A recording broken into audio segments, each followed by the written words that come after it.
Okay, ndabashimiye cyane. Ubwo tuvugana hasigaye umunsi umwe, hasigaye iminsi 8 yonyine kugira ngo ino campaign, nabyita nka campaign, hasigaye iminsi 8 yonyine n'amasaha 16.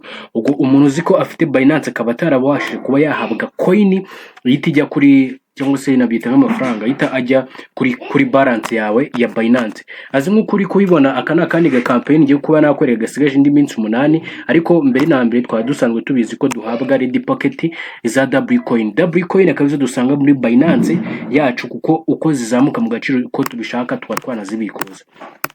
Rero niba ushaka kujyamo, reba muri video description. Iyo umaze ntago wiyandikisha, nta kintu na kimwe ukora, apfa ko ufite Binance.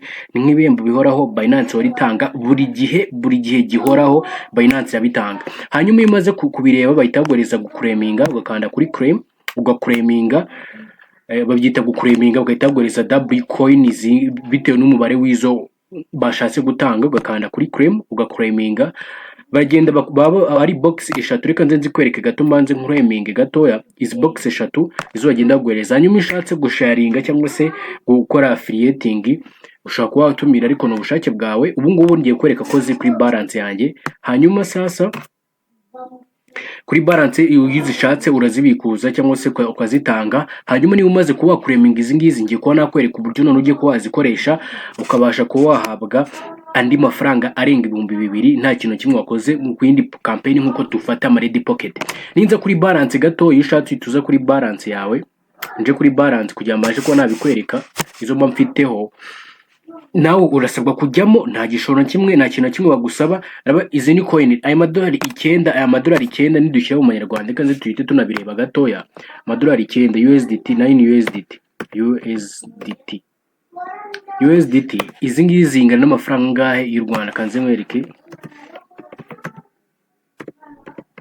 mbikwereka uburyo zingana. USDT angana n'amafaranga 13,000 n'amafaranga 20. Nayakuye he? Muri izi ready pocket ngenda mpabaga buri kwezi tugira duhabwa. Dore big time baraziduhaye, dore ngizi ndazifite hano big time. Ubu ngubu reko dezi yo bita ubundi bayita ni wormhole. Buri wese we barayimuhereza, bayemerewe kuba yayifata. Hanyuma nimba zifite gutya, ibizo zingana gutya, nabwo gutya zingana amafaranga 3,000 by'amafaranga y'u Rwanda. Niba ariyo mfite kandi nayakoreye gutya, just only gutya kuba ngahabwa coin ku buntu gusa, nawe ibaze gusa urabuzwa n'iki ko wazifata. Ngaho reba iyi coin byonyine yatangira ku gaciro kari hasi, none imwe igice kimwe gusa, 0 n'igice kimwe kingana amafaranga 200. Iki ngiki ukubona 0.12 nimba kwereka, dore bingana na 0.6 duka mbikwereka. Niba ari 0.65 ingana amafaranga 940, ari uko nguko tugenda tuzibona byonyine just gutya buri kwezi bagenda bazitanga.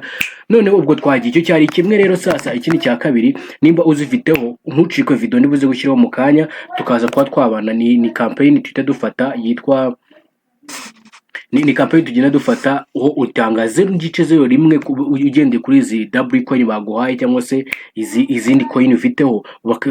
Iminsi 8 nishira bakaza baguhereza amadolari 1 kuzamura bitewe n'abantu ba participatinze muri iyo.